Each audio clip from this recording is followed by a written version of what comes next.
Good morning students. इस video के अंतर्गत हम लोग एक नया चैप्टर एडवर्ब्स के विषय में शुरुआत करने जा रहे हैं। क्रिया विशेषण।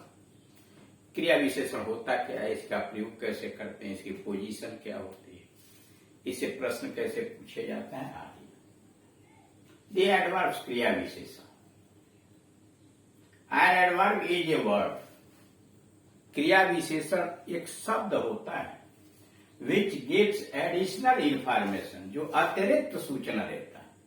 एडिशनल इंफॉर्मेशन, अतिरिक्त सूचना, जो अतिरिक्त सूचना प्रदान करता है रिगार्डिंग दी वर्ब, क्रिया के संबंध में, एडजेक्टिव विशेषण के संबंध में, अदर एडवर्ब किसी और क्रिया विशेषण के संबंध में, और दी होल सेंटेंस अथवा पूरे वाक्य का। क्रिया विशेषण वह शब्द होता है जो किसी क्रिया के विषय में, किसी एडजेक्टिव यानी विशेषण के विषय में, किसी दूसरे क्रिया विशेषण यानी एडवर्ब के संबंध में, अथवा पूरे वाक्य के विषय में अतिरिक्त सूचना प्रदान करता है, उसे आप एडवर्ब या क्रिया विशेषण कहते हैं। मतलब यह वाक्य के अंतर्गत नाउन, प्रोनाउन और इंटरजेक्शन, तीन नाउन, प्रोनाउन और इंटरजेक्शन को छोड़कर अन्य किसी भी पार्ट्स ऑफ स्पीच की, जैसे एडजेक्टिव हुआ, वर्ब हुआ, एडवर्ब हुआ, कंजंक्शन हुआ, प्रीपोजिशन हुआ, पूरा वाक्य हुआ, कि को मॉडिफाई करने के लिए, उसको विशेषता बताने के लिए यह आता है, वो शब्द कहलाता है एडवर्ब या क्रिया विशेषण। जैसे राम रन्स क्विकली। राम तेजी के साथ दौड़ता है, तेजी के साथ भागता है।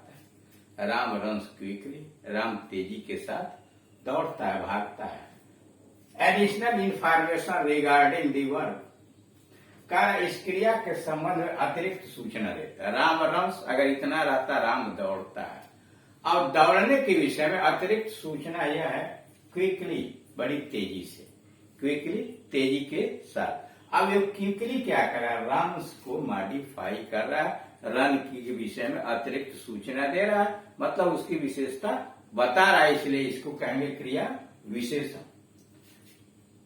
दूसरा, it is a quite useless, यह बिल्कुल बेकार है, बिल्कुल निरर्थक है।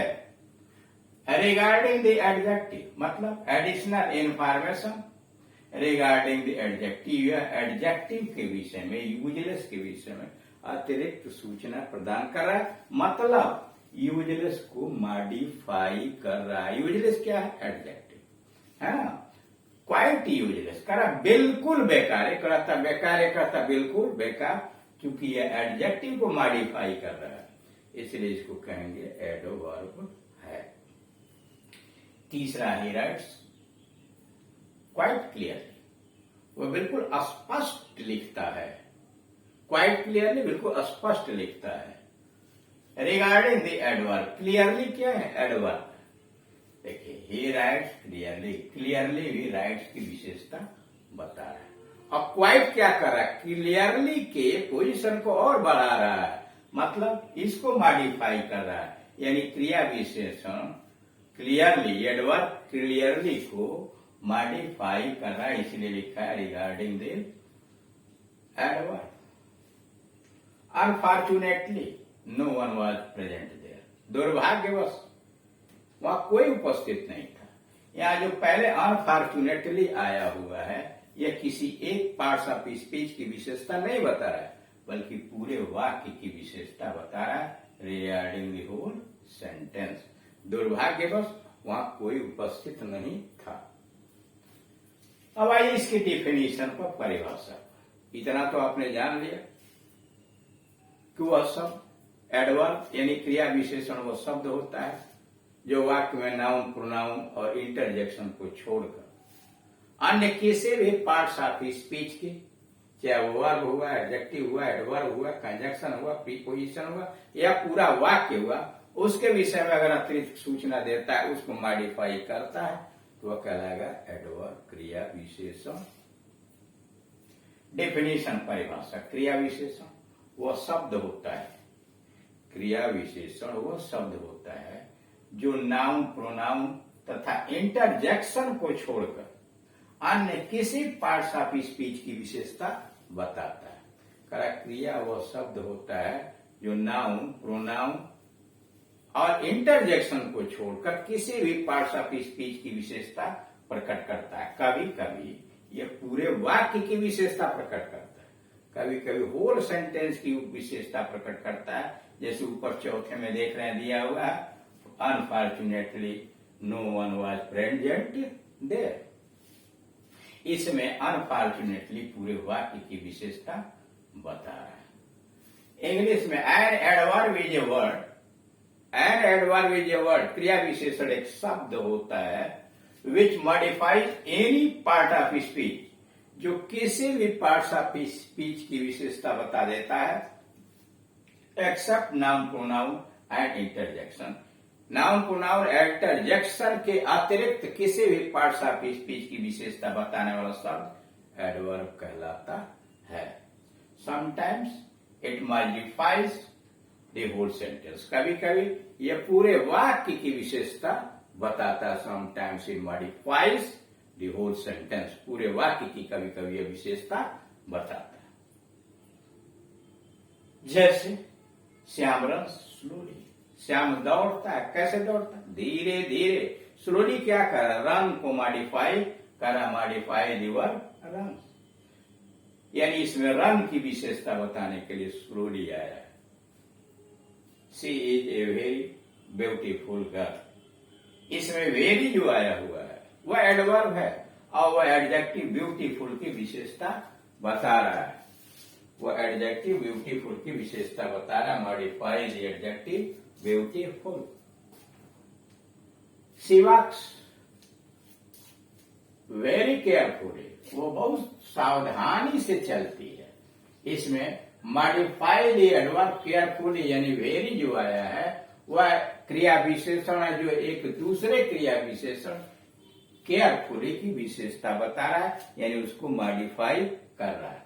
यानी इस वाक्य में शी वॉक्स वेरी केयरफुली में केयरफुली एडवर्ब है और उसको भी मॉडिफाई करने के लिए वेरी आया है, इसलिए आ गया मॉडिफाई द एडवर्ब केयरफुली।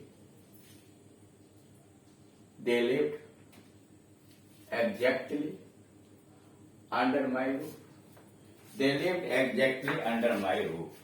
इसमें क्रिया विशेषण जो आप देख रहे हैं आया हुआ है, यहाँ एग्जैक्टली है, यहाँ वेरी है, यहाँ अनफॉर्चुनेटली क्वाइट है, क्विकली है।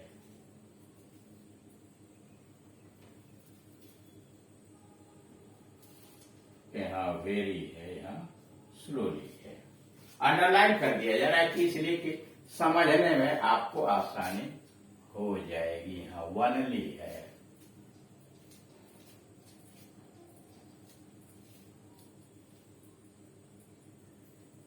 यहाँ टू है, यहाँ वेरी है,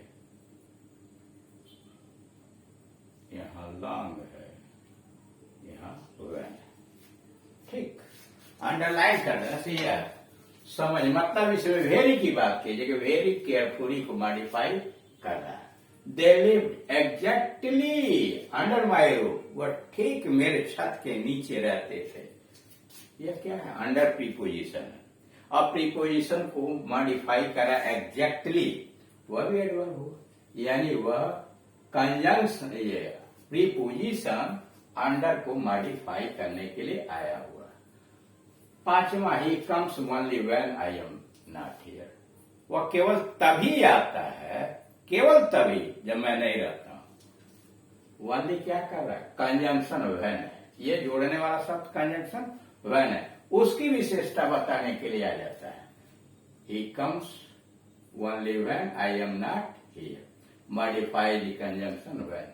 यानी इस तरह से आप देख रहे हैं कि यह वर्ब की विशेषता बताने के लिए आ रहा है, एडजेक्टिव की विशेषता बताने के लिए आ रहा है, एडवर्ब की विशेषता बताने के लिए, प्रीपोजिशन का और कंजंक्शन की विशेषता बताने के लिए आया हुआ है। नोट नंबर 1, वाक्य के प्रारंभ में प्रयुक्त होने पर एडवर्ब कभी कभी संपूर्ण वाक्य को मॉडिफाई कर देता है।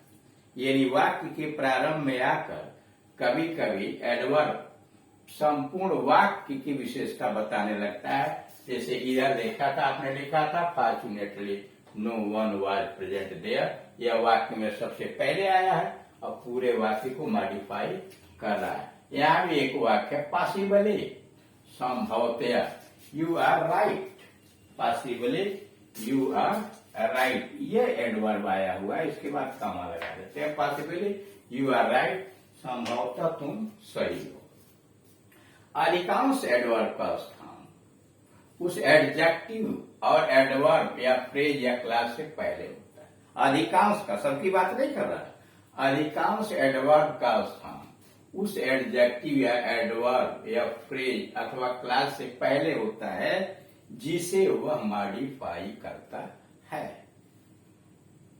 जैसे एडजेक्टिव दिया, that box is too heavy, यहाँ टू हेवी की, हेवी यानी एडजेक्टिव की विशेषता बता रहा था, उसके पहले आया हुआ for you to lift, that box is too heavy for you to lift, वह बॉक्स तुम्हारे उठाने के लिए काफी भारी है, मतलब इतना भारी है कि तुम उठा नहीं सकते। Adverb, the snake creeps very silently, यहाँ साइलेंटली एडवर्ब है, उसकी विशेषता वेरी बता रहा है, वेरी साइलेंटली यानी साइलेंटली के पहले आया हुआ। Phrase, he arrived long before the time, long before the time, before the time phrase है जिसके पहले लॉन्ग आया हुआ, बिफोर द टाइम फ्रेज की विशेषता बताने के लिए यह आया होगा। Class, the mango is sweet only when it is ripe, यहाँ ओनली आया है वेन इट इज राइप यानी क्लास के पहले आया हुआ है। नोट नंबर 2, इस नियम में केवल एक अपवाद है, एनफ। एनफ जो है एडजेक्टिव एडवर्ब दोनों का काम करता है। जब एडवर्ब होता है तो उसे उस शब्द के बाद में लिखते हैं, उस शब्द के पीछे लिखते हैं जिसे वो मॉडिफाई करता है। एनफ जब एडवर्ब के रूप में प्रयोग होता है तो जिसे वो मॉडिफाई करता है उसके पीछे आता है। जैसे your salary is high enough, enough high, high क्या है एडजेक्टिव, उसकी विशेषता बताने के लिए आया है high enough for your work, तुम्हारा वेतन तुम्हारे काम के लिए काफी ऊंचा है। He spoke highly enough of what you had done. He spoke highly enough, वो काफी ऊंचा बोला, काफी देर तक बोला, of what you had done, जो कुछ भी तुमने किया था। इसमें highly की विशेषता बताने के लिए enough आया हुआ है, वह क्या है, highly एडवर्ब है, उसकी विशेषता बताने के लिए आया लेकिन पीछे आया। काइंड्स ऑफ एडवर्ब्स, क्रिया विशेषण के प्रकार। एडवर्ब्स मुख्यतः 3 प्रकार के होते हैं, क्रिया विशेषण मुख्यतः 3 प्रकार के होते हैं। पहला सिंपल एडवर्ब, दूसरा इंट्रोगेटिव एडवर्ब और तीसरा relative adverb. Simple adverb, interrogative adverb और रिलेटिव एडवर्ब।